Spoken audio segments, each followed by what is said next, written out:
Hello, good morning all of you. I am your computer teacher myself Priyanka Shukla. And here we discuss these are the topics today. The first topic is algorithm and the second is flowchart and the last one is loop. Let's start the first topic. The first topic is algorithm.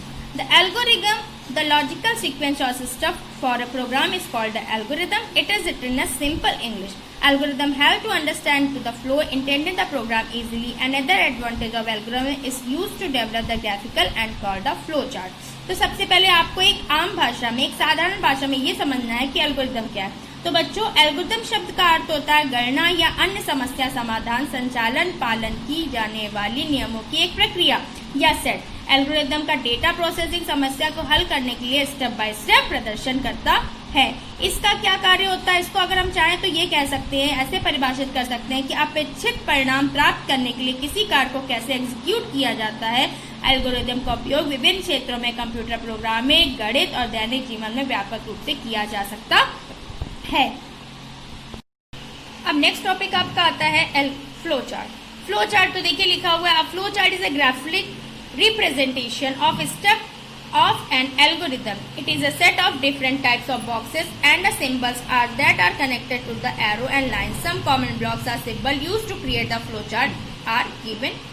तो देखिए बच्चों, जैसा कि आप नीचे chart के माध्यम से समझ सकते हैं कि फ्लो चार्ट क्या होता है। फ्लो चार्ट में होता है एल्गोरिदम का चित्रण रूपांतरण फ्लो चार्ट कहलाता है। यानी कि आप चित्र के माध्यम से समझ सकते हैं कि फ्लो चार्ट क्या होता है। इसमें अलग अलग प्रकार के इंस्ट्रक्शन के लिए अलग अलग सिंबल का प्रयोग किया जाता है। इसके अंदर संक्षिप्त में इंस्ट्रक्शन लिखे रहते हैं, जैसे एरो, सिंबल, इंस्ट्रक्शन, और उसके बाद से आप इसको एक्सेक्यूशन के डायरेक्शन को बताया जाता है।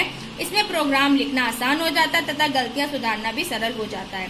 तो आप ऐसे करके इस तरह से फ्लो चार्ट में प्रोग्रामिंग लैंग्वेज की बारीकियां शामिल नहीं होती हैं, अतः प्रोग्रामर का पूरा ध्यान समस्या के समाधान के लॉजिक पर ही रहता है। ये देखिए आपका नीचे चार्ट दिया हुआ है जिससे आप इजीली समझ सकते हैं। ठीक है। लूप, तो अब हमें जानना होगा कि लूप क्या होता है। A loop has a purpose to repeat one more statement to certain number of times until a condition is fulfilled. While using a loop, you need a counter. A counter is a variable that is used to count the number of times procedures is being repeated. Its name could be anything like x, counter, ctrl, etc. अगर हम इसे आम भाषा में कहें तो अगर हम कह सकते हैं कि जब हम कोई चीज एक ही बार प्रिंट करना चाहते हैं, जितनी बार उसको करते हैं, प्रिंट करने के लिए हमें प्रिंटफ दबाना पड़ता है, जिसके लिए हमें बहुत सारी मेमोरी वेस्ट करनी पड़ती है। और जबकि इसका एक सीधा सा सारण है, अगर हम लूप का प्रयोग करते हैं तो लूप के प्रयोग से हम किसी भी चीज को आसानी से कई बार प्रिंट कर सकते हैं, जिससे हमारी मेमोरी भी कम लगेगी और वो चीज दोबारा रिपीट भी नहीं होगी।